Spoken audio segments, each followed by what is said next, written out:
Hi అండి, నేను మీ రాజీ. ఈరోజు మనం యానిమల్స్లో శ్వాసక్రియ మరియు రవాణా గురించి తెలుసుకుందాం. ఓకేనా? ఫస్ట్ ఇంపార్టెంట్ పాయింట్స్ మాత్రం నోట్స్లో ఎక్స్ప్లెయిన్ చేస్తాను, అక్కడక్కడ పిక్చర్స్ చూపిస్తాను. ఓకేనా? స్టార్ట్ చేద్దాం. అయితే మన శరీరంలో కండర కణాలు ఎక్కువ వ్యాయామం చేసినప్పుడు అవాయు శ్వాసక్రియ జరుపుతాయి. అంటే యాక్చువల్గా మనం వాయు సహిత శ్వాసక్రియని జరుపుతాం. యానిమల్స్ మానవుడు అన్నీ కూడా అవాయు శ్వాసక్రియ జరపం, వాయు శ్వాసక్రియ జరుపుతాం. అంటే ఆక్సిజన్ లోపల తీసుకుంటాం, కార్బన్ డైఆక్సైడ్ని బయటకు విడిచిపెట్టేస్తాం. దాన్ని వాయు శ్వాసక్రియ అంటాం. కానీ అవాయు అంటే కొన్ని బ్యాక్టీరియాల్లోని ఈస్ట్లోని జరిగేది అవాయు శ్వాసక్రియ అంటాం. అవాయు శ్వాసక్రియ ఇంట్రెస్టింగ్ ఫ్యాక్ట్ ఏంటంటే కండర కణాల్లో జరుగుతుంది. ఎప్పుడు ఎక్కువ వ్యాయామం చేసినప్పుడు, రన్నింగ్, ముఖ్యంగా క్రీడాకారుల్లో, గేమ్స్ ఆడే వాళ్ళలో ఎక్కువ వ్యాయామం చేసినప్పుడు కండర కణాల్లో ఆక్సిజన్ లభించినప్పుడు, ఆక్సిజన్ లేనప్పుడు అవాయు శ్వాసక్రియ జరిగి లాక్టిక్ యాసిడ్ మరియు శక్తి రిలీజ్ అవుతుంది అనమాట. లాక్టిక్ యాసిడ్ మరియు శక్తి రిలీజ్ అవుతుంది. అప్పుడు మనకి కండరాలు పట్టేసినట్టుగా ఉంటాయి. అంటే పనులు చేస్తాం తప్పక, కానీ కండరాలు పట్టేసినట్టుగా ఉంటాయి. అక్కడ ఆక్సిజన్ లేక ఆ కండిషన్ అనేది మనకి ఏర్పడుద్ది అనమాట. Lactic acid plus energy release అవుతుంది అక్కడ. అయితే మసాజ్ చేయడం, అలాగే వేడి నీటి స్నానం వల్ల ఈ లాక్టిక్ యాసిడ్ని మనం బాడీలోంచి తొలగించుకోవచ్చు అనమాట. ఈజీగానే మనం వేడి నీటి స్నానం వల్ల, అలాగే మెల్లగా మసాజ్ చేయడం వల్ల బాడీని ఈ లాక్టిక్ యాసిడ్ ఏమవుతుందంటే కార్బన్ డైఆక్సైడ్ మరియు నీరుగా విచ్ఛిన్నం అయిపోద్ది అనమాట, తొలగించబడుతుంది. తర్వాత ఒక వయోజనుడి శ్వాసక్రియ రేటు నిమిషానికి 15 నుంచి 18 సార్లు జరుగుతుందన్నమాట. ఒక నిమిషానికి వయోజనుడిలో శ్వాసక్రియ రేటు 15 నుంచి 18 సార్లు జరుగుతుంది. అయితే శారీరక శ్రమ చేసినప్పుడు, ఎక్కువ వ్యాయామం చేసినప్పుడు, ఎక్కువ పనులు చేసినప్పుడు, గేమ్స్ ఆడుతున్నప్పుడు ఎక్కువ సార్లు 25 సార్లు జరుగుతుంది అనమాట. 15 నుంచి 18 అలా కొంచెం పెరుగుతుంది, 25 సార్లు జరుగుతుంది అనమాట. ఓకేనా? తర్వాత ఊపిరితిత్తుల్లో మనకి పీల్చే గాలిలో 21% ఆక్సిజన్ ఉంటుంది, 21% ఆక్సిజన్ ఉంటుంది. అలాగే 0.04% కార్బన్ డైఆక్సైడ్ ఉంటుంది. అంటే వాతావరణంలో ఉండే పర్సంటేజ్లే ఇవి మనకి ఊపిరితిత్తుల లోపలికి వెళ్తుంది. ఈ పర్సంటేజ్ వెళ్ళి మనకి బయటకు రిలీజ్ అయ్యే దాంట్లో 16.4% ఆక్సిజన్, అంటే కొంత శాతం బాడీలో వినియోగించేసుకొని మిగతా 16.4% బయటకు వస్తుంది. అలాగే కార్బన్ డైఆక్సైడ్ అయితే బయటకు ఎక్కువ రిలీజ్ అవుతుంది. ఇది మెయిన్ ఇంపార్టెంట్. 0.004% లోపలికి వెళ్ళింది.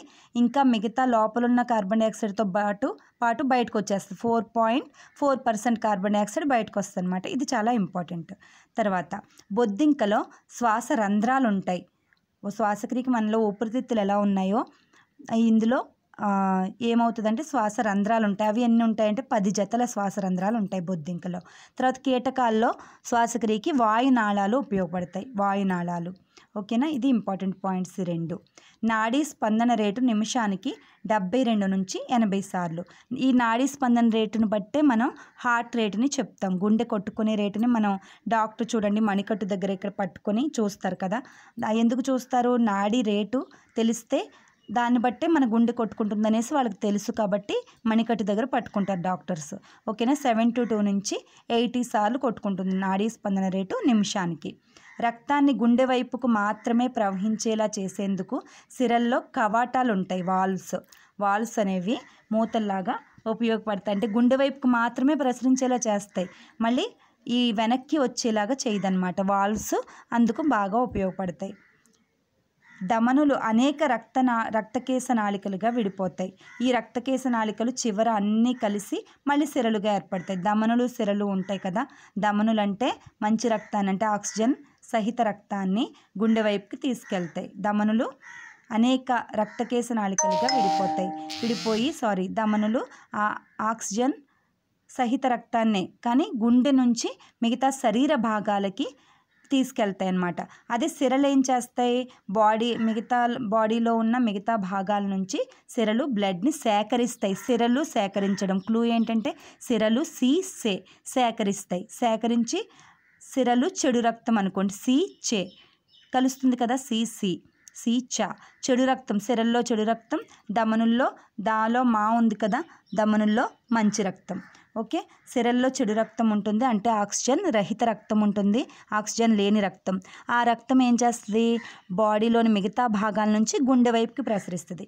గుండె వైపు ప్రసరించి అది ఊపిరితిత్తులకు వెళ్ళి అది క్లియర్ అయిన తర్వాత, క్లీన్గా అయిన తర్వాత ఆక్సిజన్తో కూడి ఊపిరితిత్తుల్లోని ఆ ఆక్సిజన్ సహిత రక్తం మళ్ళీ బాడీలోని మిగతా భాగాలకి వెళ్తుందన్నమాట.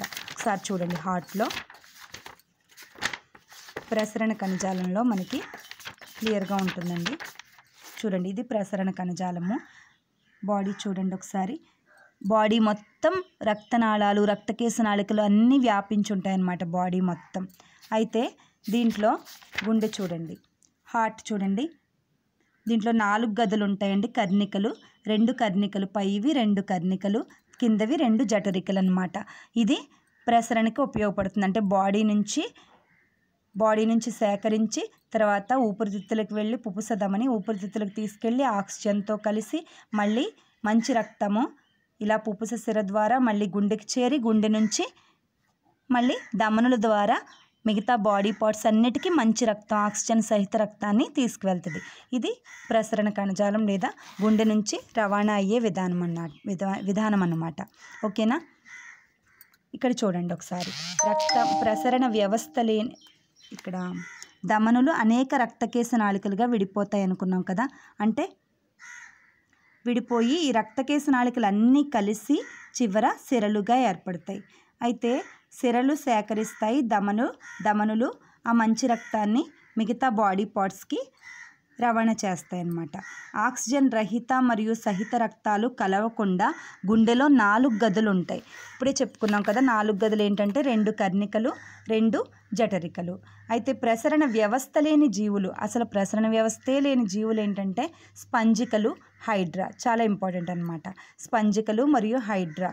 అసలు ప్రసరణ వ్యవస్థే ఇందులో ఉండదన్నమాట. ఇంకా మెయిన్ ఇంటర్మీడియట్లో మీకు దీని గురించి క్లియర్గా అసలు ఎలా రవాణా జరుగుద్ది మరి ప్రసరణ వ్యవస్థ లేకపోతే అనేది క్లియర్గా తెలుస్తుంది. మనం ఇంటర్ వరకు సైన్స్ చెప్పుకుంటాం. ఓకేనా? ప్లీజ్ ఫాలో అవ్వండి వీడియోస్. రక్తాన్ని వడపోసేవి మూత్రపిండాల్లోని రక్తకేశ నాళికలు.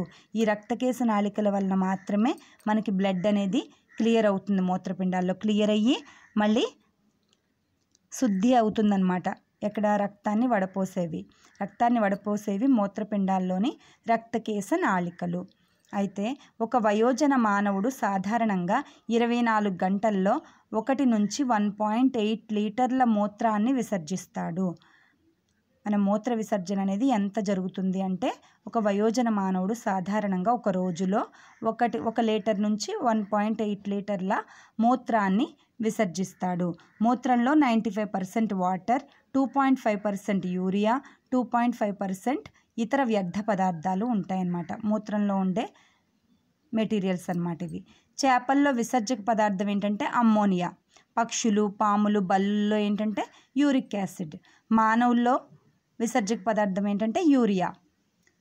మొక్కల్లో నీరు, పోషకాల రవాణా కొరకు దారు ఉపయోగపడుతుందండి. దీన్నే జైలం అంటారు ఇంగ్లీష్లో. అయితే ఫుడ్, ఆహార పదార్థాల రవాణా కొరకు పోషక కణజాలం ఫ్లోయం ఉపయోగపడుతుంది అనమాట. Xylem, phloem. నీటి రవాణా కొరకు జైలం, ఫుడ్ కోసం పోషక కణజాలం. ఓకేనా? ఇదండి ఇక్కడ వరకు. నెక్స్ట్ వీడియోలో మనం సాకీ ప్రత్యుత్పత్తి గురించి క్లియర్గా తెలుసుకుందాం. ఓకేనా? Thank you.